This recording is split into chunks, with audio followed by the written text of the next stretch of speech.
And it's another week, which means it's another time for the latest news and views from South Africa and abroad. Brought to you by me, Melanie Walker, here in Johannesburg, and the delicious Jenny Baxter, all the way from Antibes in France. And good morning to you, Jenny. Morning, Mel. How are you?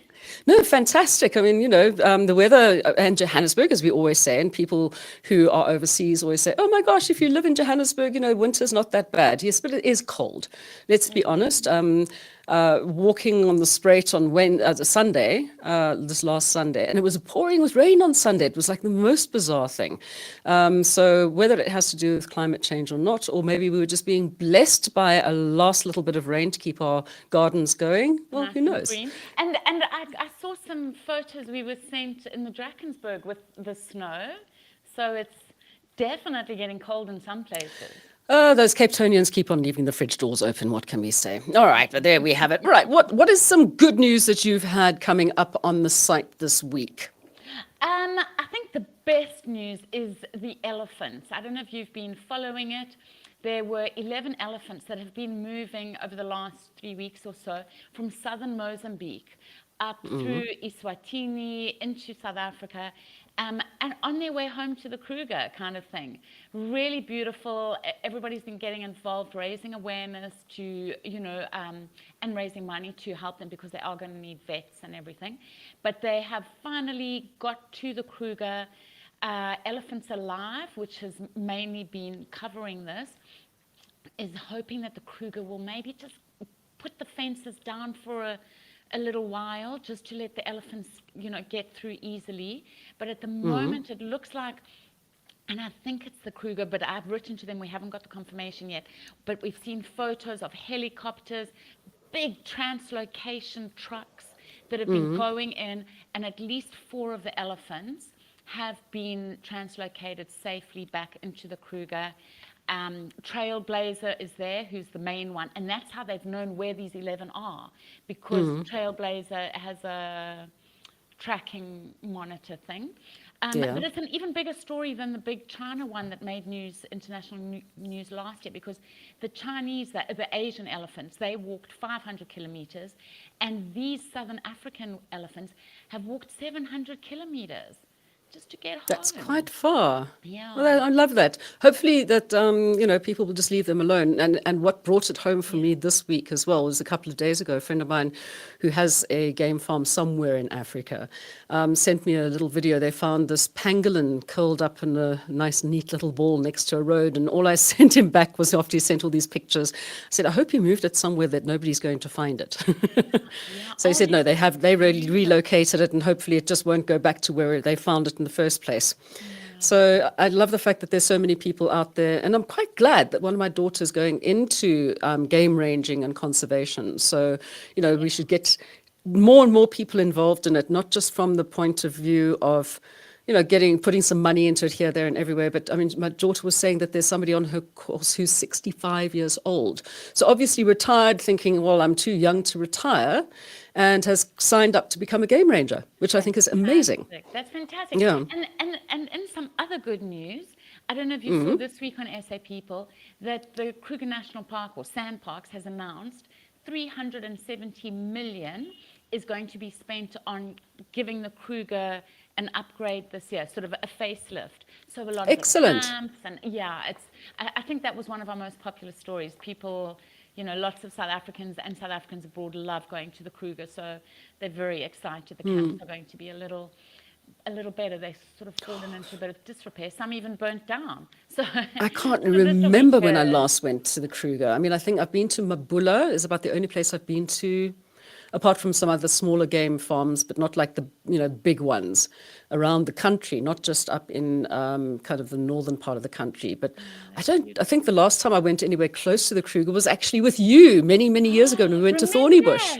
Oh, yeah. That was divine. And we made that French guy eat those Mopani worms. Oh, but they were tasty. I don't know what people have an issue with Mohani worms. If you haven't eaten them, they just taste like a bit of boerewors in chakalaka. No, it was divine. In fact, and now that I think about it, I think it wasn't the worms that affected him. It was that he never drank alcohol, because the French aren't quite like us South Africans, and that's what really got him. Yeah. Was the alcohol. what was it, like Cape Velvet or Amarula or something was in the middle of the Amarula. bush, first thing in the Yeah. morning, keeping warm. That was No, so I mean, fun. if people ever get the chance just to go into the bush, I always think it's a great thing to do, just to get away from things, reset your body, your circadian rhythms come into a different thing, because what are you going to do? Okay, you can stay up all night and look at fires, but basically there aren't any big lights around, so you can just chill and reset and wake up with the birds. Although I'm not So too fond of beautiful. that. Anyway, okay, so that's fantastic. And also, since we're in the Kruger, there was also a very popular video this week taken by Rodney. I have to get his name right because his safari company has the same name, Nombakana. So he was in the Kruger, and it was kind of sunset. People are leaving the camp or going into the camp, and these 4 huge lions, all male, are so gorgeous looking, the full mane, and they're just walking down the road so majestically. It's the best video ever of I think I saw seeing that one, majestic yeah. lions. And Yeah. a lot of people have said, oh, how sad that there were so many cars. But as Rodney pointed out, this isn't normal. It was because they were right outside the camp. People were they weren't trying to see the lions. They were actually trying to get in or out of the camp. And the I lions did were hear about that, yeah. yeah. They couldn't get out, yeah. Yeah. Fantastic, though. And as he said, most of the Kruger, does not have roads. So the wildlife do have a lot of wild space. And Yes, the Kruger and needs our money, after all of pandemic. the safari camps need our money, and that's why, I mean, I think for locals they've been putting their prices down somewhat, and I love going to tented camps, and I see that I can't remember which tented camp it was. I mean, they've dropped their prices for like 4 people staying in a tented camp for 3 days from like 27,000 rand to 9,000 rand. Oh, fantastic. Which is like quite a big drop. That's a 2/3 off. Anyway, so go out there and support it, and let's get some more money in to save our animals, our dwindling animal resources.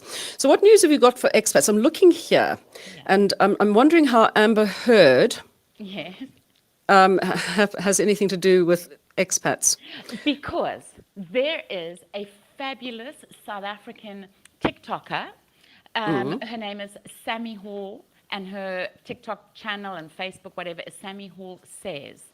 And no, she's really funny. She has done a video for Amber Heard on how to pretend cry properly, because she reckons that during the Lord, court case okay. with Johnny Depp, Amber was sort of doing her tears, rubbing here instead of here, and there were no tears. And so, yeah, however, we do need to just say that we do care about abused people, male and female. Yes. It's just that Sami Hall has done a very funny video. I'm taking much the same kind of view on this whole situation as I did with the Oscar Pistorius thing, is that I don't have an opinion one way or the other. And I try and stay away from watching this stuff as much as possible. The reason being is that the only people who know what happened, like in Oscar's case, was just Oscar. And in this case, it's Johnny and Amber. The fact that it's being dragged through the press, I think, is just absolutely appalling. I think the fact that it becomes a sideshow for everybody else when it's actually a very personal thing is also appalling. However, the one thing I have, whenever people are going, oh, whose side are you on, this, that, and the other, and it's amazing how everybody's on Johnny Depp's side. So as I said, I'm not going to say one way or the other, but I said what happens is that all too often, when the Me Too movement started, you had all of these people who started going, me too, I also was abused. And then you find out that all that happened is some guy tried to kiss them, they didn't like that, and the next thing, they go and splash it all over Twitter, how this person has been so awful to them because they made an unwanted advance, so they saw it as sexual persecution. And then that person got persecuted to the stage where they actually kind of like, we're afraid of for their life, because the people were saying, oh, we're going to find you and we're going to beat you up. How dare you behave like this? So I think a lot of women have actually done a big disservice to those people who have actually really been abused. That's the only thing I have to say about everything. 100% agree with you. However, some of the people actually were affected because when they said no to those advances, they then didn't get the jobs they were meant to get or whatever. Yeah. So. Yeah. But But otherwise, some of them, it was just like, I'm also going to jump on the bandwagon and have my 15 minutes of fame. That's the way I see it. So maybe I'm just a little bit too cynical. What can I say? Okay, so what other news have you got for expats? Well, we had an interesting thing this week. We get a lot of queries from people, or they will CC us in on their queries to the embassy, to the embassies around the world. And by CCing us, it often escalates their email getting attended to. But in this case, the woman's father has got cancer, and she wasn't getting any responses since February. So finally, I don't normally do this, but finally I did actually send it to someone. And that person has given us some good tips for anybody who doesn't know where their passport is. You know, if you've waited 6 months and you still haven't heard about your passport, inevitably it has gone to your spam folder, so check that. Okay.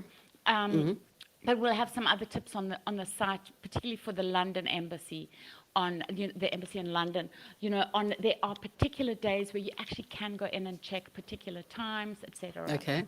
So Well, talking about passports, I mean, I went to go and collect mine, and I'm going to give a huge big ups to the Department of Home Affairs in Randburg for, firstly, yes, you have to queue for a couple of hours. And if you're trying to get a passport done here in South Africa, don't go online. Just go to your nearest DOHC, okay? You might have to stand there for a while, so take some time out.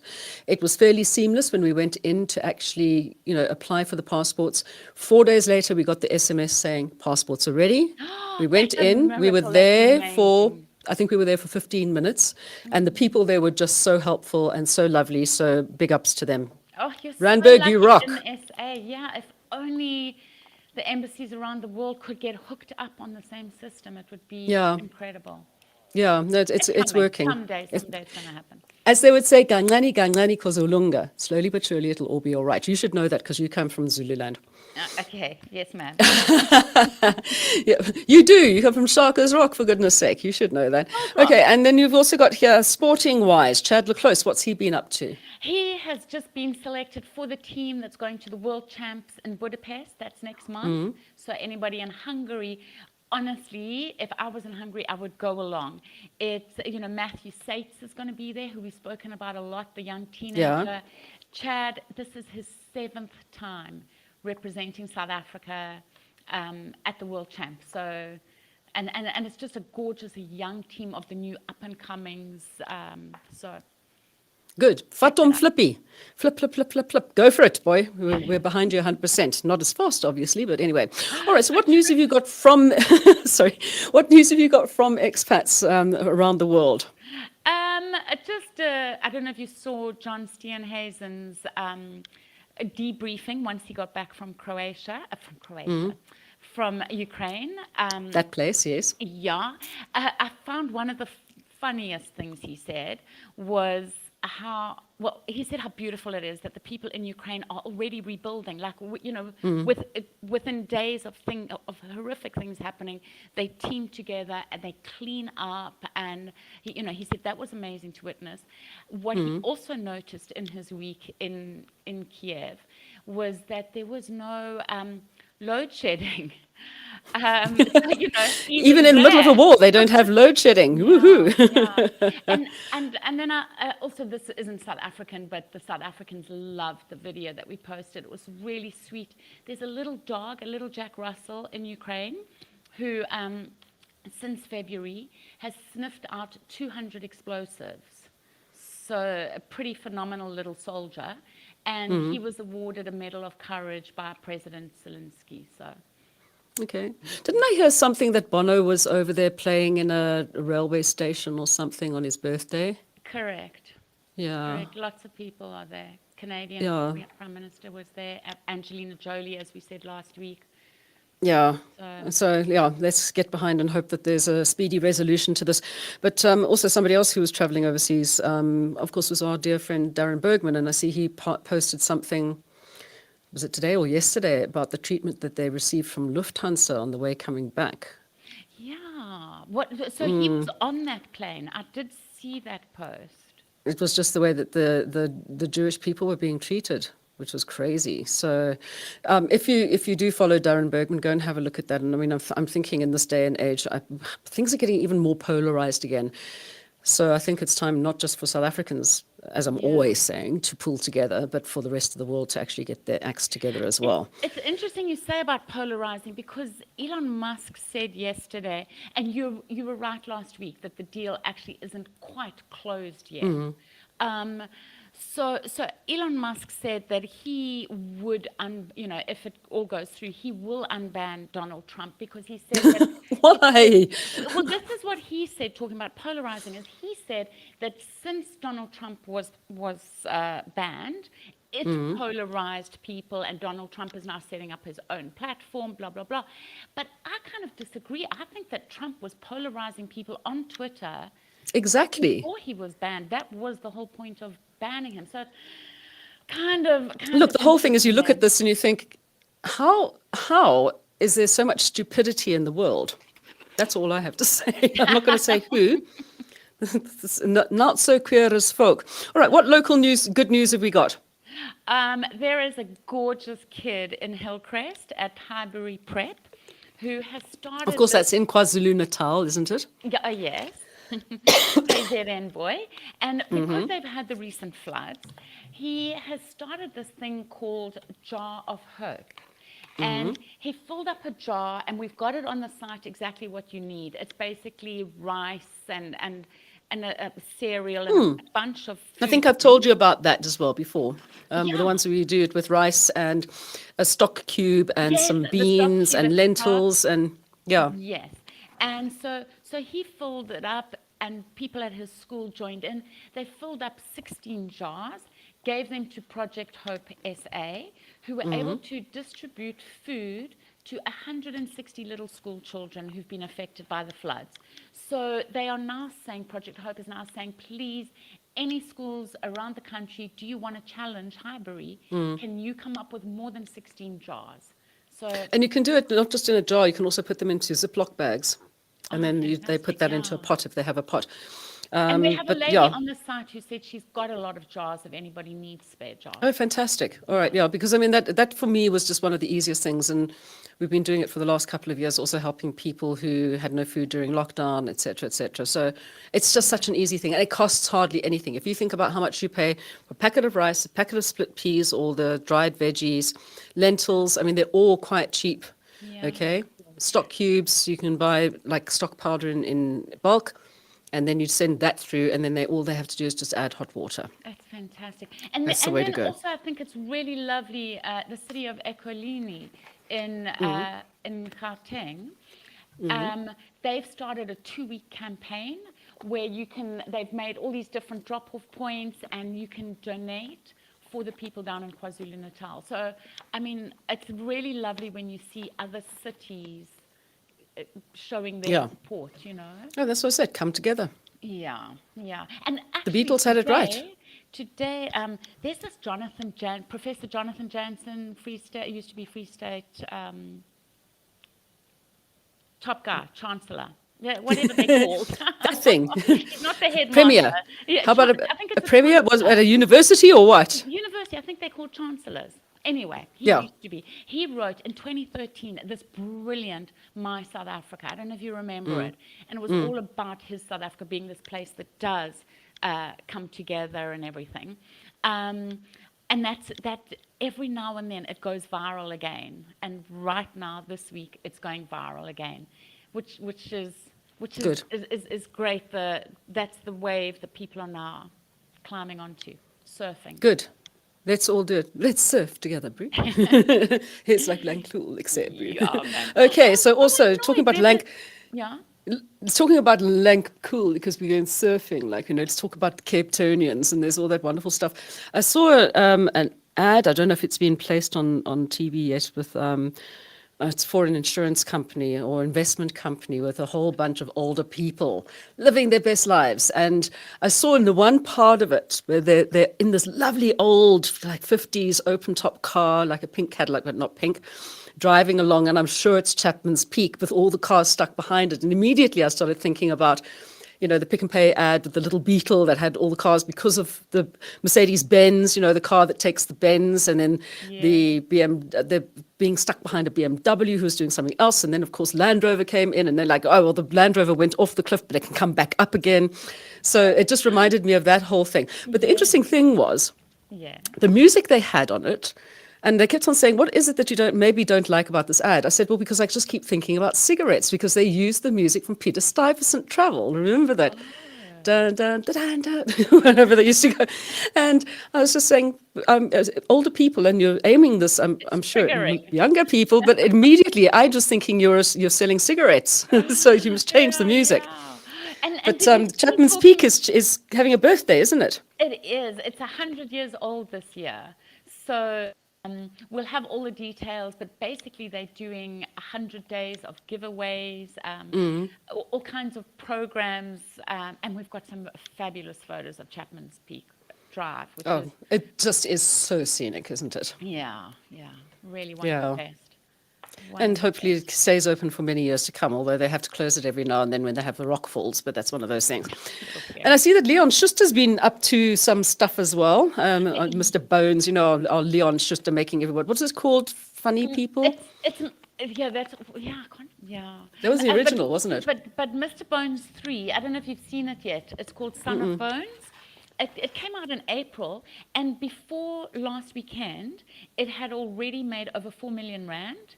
And this weekend, it's in the top 5 South African movies. So it's obviously made even more money, which is really phenomenal.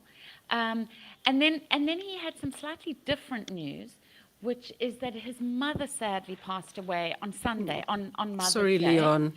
Leon. And she was 100 years old. I just wanted, she was 100 years old, and when he watched, I just tried to close something that was making a noise. I don't know what I did. Anyway, he was with his mother before she passed away, and he witnessed something that he said was a miracle, and that has just, made him see God. In fact, he had this lovely quote, which is, Afrikaans is groot, maar Jesus is groter. So, well done on the Afrikaans there, Jen. Thank you. I was going to say, verstaan Afrikaans, maar jy kan nie dit praat nie, nee. I forget nothing, but I forgot what to forget. Niks nie. Ek vergeet niks nie. Vergeet. Jy vergeet niks nie. Jy het net iets vergeet. Ek het 'n olifant. Jy's nie 'n olifant nie. Die olifant is daar in die Kruger. Okay. Yeah, we'll gooi die taal as well, because why not? We can. That's what's so nice. As I said, it's coming together. Like South Africans, we have 11 languages. We should at least speak 3 of them. I saw one of the actresses actually from Leon's movie has moved to America a couple of months ago, and she said one of the things that she's missing the most is that you have to stay in one traffic lane for language, so you're only speaking English, whereas in South Africa you could swap traffic lanes in the middle of a sentence. I often wonder what people overseas think when they hear one person speaking in Afrikaans and the other one speaking in English, and you're having a full-on conversation, but they can only understand one side of it. I love it. Here in France, it's exactly like that. You've got kids at schools here, they speak a total mixture of French, German, Italian, English, Spanish, So I think Europe's a little similar, but America, maybe not. And then here you have people like me only swearing in Italian. Okay, so what have we got that's coming up on the way of entertainment? I know you always tell me what I should be watching, and I've been stuck with BritBox and watching Poirot. And I find that very amusing. You're allowed to. I think I haven't watched it yet, but I just saw that Working Moms is back on Netflix. It's not South African, but it is risque, and kind of a lot of moms can relate to a lot of it. But mainly check the site. It's Africa Month, and there are a lot of Africa-related movies and documentaries on both Netflix and Showmax, and on Showmax International. Fantastic. So, support local culture. Support. Support, indeed. We need to. I mean, one of the areas that got really badly hit, obviously, during the last couple of years was the entertainment industry. So I'm pretty glad that they're opening up, and I see that theatres are coming back into full force again, and I'm glad to see some of our top, what do you call them? Not aesthetes. What do you call actors? Thespians, there we go. But then there was also a very sad story. I don't know if you remember Kevin Feather. He did a lot of kind of like music reviews and things like that. And he's taken a very hard knock, and he's been in hospital, had to have fluid drained off his brain. So I'm wishing him a very speedy recovery, and hopefully there's a theatre group which actually kind of, you can put money towards if you support through my school or my charity, that, those cards that you get, you can actually put money into the actors support group as well. So, look to supporting people who are trying to make some money through entertaining you. Not just on the small screen, I'm talking about in real life as well. Okay, so what have you got coming up on the site for next week? What's your big story going to be? It is a South African expat. It's called, he's written a book in 3 parts, A Coloured in Full Flight. And it's... Is he a rainbow? No, but he was bullied terribly in SA, and it's the things, it's his revelations and his healing. It's a beautiful healing journey in the end. Yeah. Okay, fantastic. Yeah. Was he at a private school? I don't have all the details. I'm sorry. Oh, okay, not yet, because you still got to write the story. Okay. Yeah, I can tell you next week. Let me not put you on the spot. All right. Jenny, always a pleasure. And of course, for those who have joined us, please, if you know of any good stories or people doing good deeds, either here in South Africa or people abroad who are doing things to help people who need the help here in South Africa, please let Jenny know. You can get hold of her on SAPeople.com or on Facebook, of course, which is a very busy site. If you're wondering how to post, all you need to do on Facebook, because I know a lot of people are not particularly au fait, older people, of course. I'm sorry, guys, but we have to actually stop being Luddites. You just go across and you'll see where it says posts, and you'll be able to post there. So if you go on just to the original thing, you'll see, I can't post anything here. You have to go across on the little menu, sideways. Okay. Remember that. Oh, Jenny? Interesting. I didn't know that, because I see something different.